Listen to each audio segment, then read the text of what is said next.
This is going to be my quarter season report, or really my quarter season thoughts on the 12th Doctor. So, the 12th Doctor, I'll be honest, I really like him. Peter Capaldi was by far a great choice for the Doctor so far. I haven't seen any real problems. I know I've been reading about people not happy with his accent. Peter Capaldi is Scottish, so of course he's going to have a brogue, but I don't think the brogue's really brought itself out. I mean, people are going to be a little turned off. Why? Because they're used to Matt Smith. And this is what happens when people have fan favorites, when people have their favorite doctor. Now, my favorite doctor so far has been David Tennant. And that's pretty much for New Who, if you want to call it New Who. Um, I can't say that I've ever really picked a doctor, but I really did enjoy David Tennant. I enjoyed Sylvester McCoy. I enjoyed Peter Davidson. But Capaldi is sort of going backwards, if you will. We've had young doctors, and it just seemed that it was going a step back all the time. Why? Because we had Christopher Eccleston, who was the ninth doctor, who was in his 40s. We stepped back to David Tennant, who was in his 30s, and then stepped back to Matt Smith, who was in his 20s, each when they took over the role. So Capaldi comes in, and what is he? He's in his 50s, mid 50s. He's actually the same age as William Hartnell was when William Hartnell took over as the Doctor. Well, he didn't even take over, let's be honest. He started it. He was the first Doctor. So people are going to be a little bit taken back. And I mean, I can understand it. Let's be honest here. When we look at Christopher Eccleston, he was the PTSD doctor, as I've called him. He suffered the post traumatic stress disorder of going through the Time War. What we've now seen with the War Doctor, and that's kind of an interesting thing. I know that there are people that were a little thrown off at this doctor between the eighth and ninth Doctor, and it had always been theorized while the show has been on since it came back, if you will. But, Eccleston did well. For the year that he was on as the Doctor, he did well. When I found out he was leaving after watching that first episode, I was shocked. I was saddened, and I really got to like his Doctor. If you haven't seen some of Eccleston's work, probably his best episodes to watch are The Empty Child and The Doctor Dances. They're a two-part. Stephen Moffat, who currently is the showrunner of Doctor Who, wrote those two episodes, and I think they are probably the best Christopher Eccleston episodes. In fact, many do. But getting back to the point, um, a lot of people, I think, just wanted that youth. I mean, Smith was great, and let me tell you, Smith was my wife's doctor. My wife wasn't sure she was gonna watch the show after. She had kind of been watching episodes and stuff, a casual fan. But Matt Smith was the one. After watching the End of Time and seeing Matt Smith there as the regenerated 11th Doctor, she she wanted it. She was waiting, 4 months until the start of the Matt Smith adventures. So Matt Smith was great. I have to admit it. I loved after watching his first episode. I loved watching it where he's sitting there on top of the building, getting dressed into his costume, and he's talking to the Atraxi, and he's having them scan history, and he's having them see is this world protected? And we see all the way from the first Doctor to the 10th Doctor, and he walks through the 10th Doctor, and that is it. And it sold me. And the other thing that sold me with Matt Smith was his ability to be this young 26-year-old actor, but at times his facial expressions, everything made him seem old at the same time. He was able to play the old, centuries old time traveler. And that was great. And I loved it. And I thought I was going to miss it. But here's the thing, Capaldi right now is sort of the reverse. There are times where you look at him and he's acting and he seems very young for a doctor, the oldest doctor, if you will.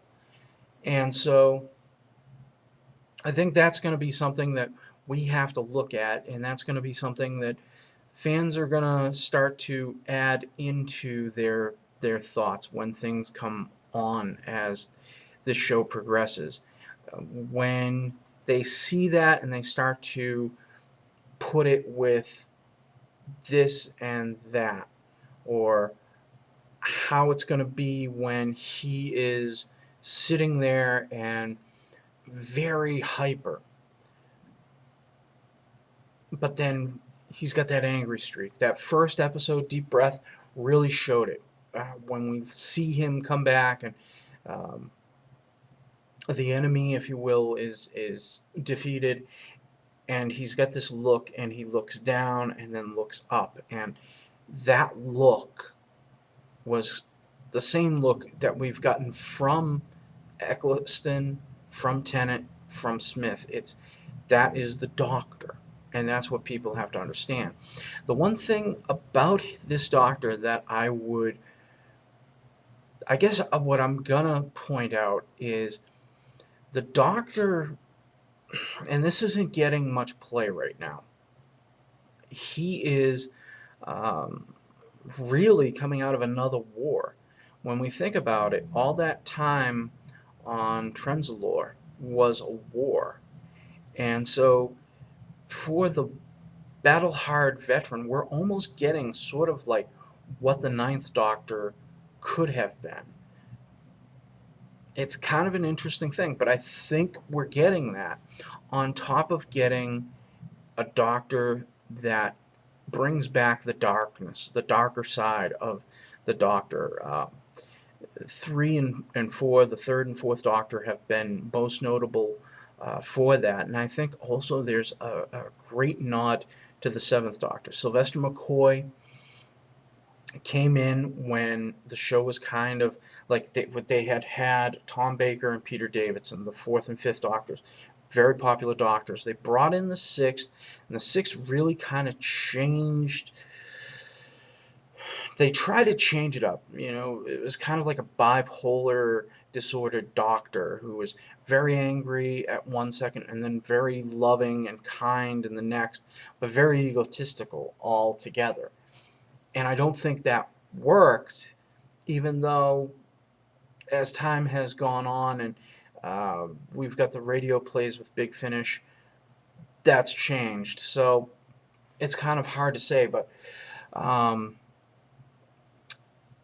McCoy came in and he was playing it light for a while and then went dark. And some of his best episodes are like The Curse of Fenric, Survival, which was the last run episode. Those were episodes that people really remember. Remembrance of the Daleks was another one. So he had classic episodes. He had well-written episodes. But what I'm trying to get at is, for the fans that are wondering, don't worry.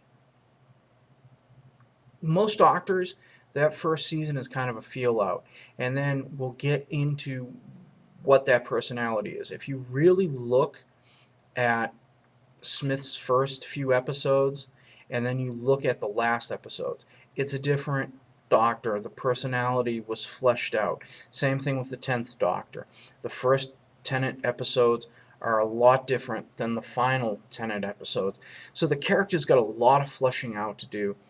So I wouldn't worry. I really don't think anybody has to worry at this time. What I'm interested in seeing is what this mystery is, who this Missy is. Moffat's doing well.